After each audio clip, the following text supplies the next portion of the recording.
It was supposed to be the happiest day of her life. But before the cake was cut, before the honeymoon photos were posted, and before she could even unpack her suitcase in paradise, she was dead. And the only clue? A single drop of blood on her wedding veil. Welcome to True Crime Hub, where the line between love and violence is thinner than you think. Today, we bring you a chilling story that begins with a celebration and ends with a crime scene. It's a tale of love, manipulation, control, and betrayal so cold that it shattered more than just hearts. It destroyed lives. This isn't just another honeymoon horror. This is the unraveling of a romance crafted on lies, a murder that masqueraded as misfortune, and a veil, meant to symbolize purity and love, soaked in the very evidence that would bring justice. This is the story of Natalie Harris, a beloved pediatric nurse with a kind soul and a fairy tale dream, and Derek Lawson, the man she believed was her happily ever after. But in truth, he was a walking nightmare wearing a tuxedo. If you're new here, hit that subscribe button. This case demands to be heard. For Natalie, for others who trusted the wrong person. Natalie was born and raised in Charleston, South Carolina. The middle child of a close-knit family, she always had a nurturing spirit. Her mother described her as the emotional glue of the family. A listener, a fixer, a dreamer.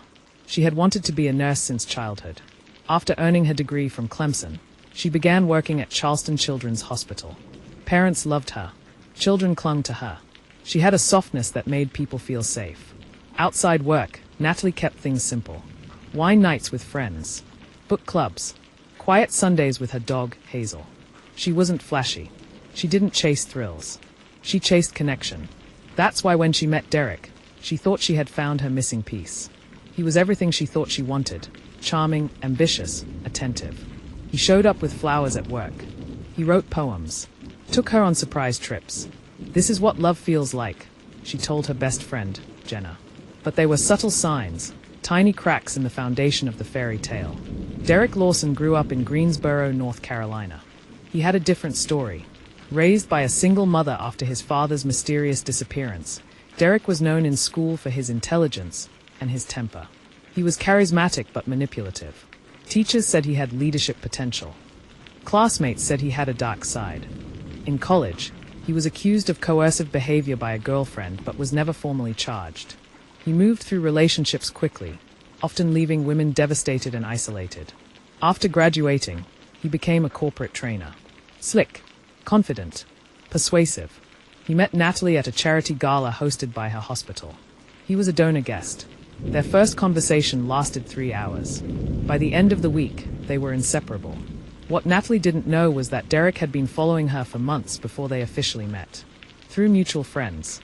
Online. He had chosen her. The engagement came quickly. Too quickly, according to those close to her.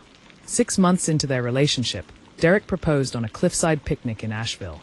The photos went viral on Natalie's Instagram, teary eyes, a diamond ring, and the caption, "Yes to forever." But behind closed doors, Natalie was beginning to suffocate. Derek wanted to control everything, from the guest list to the seating arrangement to what she wore. He discouraged her from talking to old male friends. He started checking her phone. She laughed it off at first. But one night, Natalie arrived at Jenna's apartment in tears. "He called me stupid because I got the wrong cake sample," she said. Then he apologized and said he was just stressed. Jenna urged her to delay the wedding. Natalie refused. "I love him," she said. "We're just under pressure." And so the wedding moved forward. October 14th. A perfect autumn day. The ceremony was held at an old southern estate. Natalie looked like a princess in her ivory lace gown. Her veil, a family heirloom, trailed behind her like a whisper. She smiled, but Jenna noticed her hands were shaking. Guests cheered. Vows were exchanged. The reception glowed with candlelight and champagne. But one photographer captured a moment most didn't notice, Derek gripping Natalie's arm during their first dance. Tight. Too tight. Afterward, Natalie and Derek left for the airport. A red-eye to paradise. No one saw her alive again. They checked into a luxury villa perched on a cliff overlooking the sea. At first, everything seemed normal. They ordered room service. Took a few photos. But Natalie's smile was forced. One staff member, Maria, said she saw Natalie alone by the beach that evening. "She looked scared," Maria said. That night, the arguing began. Guests in neighboring villas reported raised voices. A crash. Then silence. By morning, Natalie was gone. Derek claimed she left early for a walk, that she needed air. But her belongings were untouched. Her phone, passport, sandals. The resort launched a search. Hours later, a gardener found her in a ravine behind the resort. Her body mangled, her veil caught on a rock, blood on the lace. Derek sobbed on camera, told reporters it was a freak accident. But the forensic team saw something else. Natalie's injuries weren't consistent with a fall. Her skull was fractured on the left side. Her hands were unmarked. No scratches. No defense wounds. She didn't fall. She was pushed. Or worse, struck. Toxicology showed no drugs or alcohol. Time of death, around 3:20 a.m. But the veil held the key. A bloodstain pattern analysis revealed something chilling. Spatter underneath the lace. Not smeared. Sprayed. That indicated impact.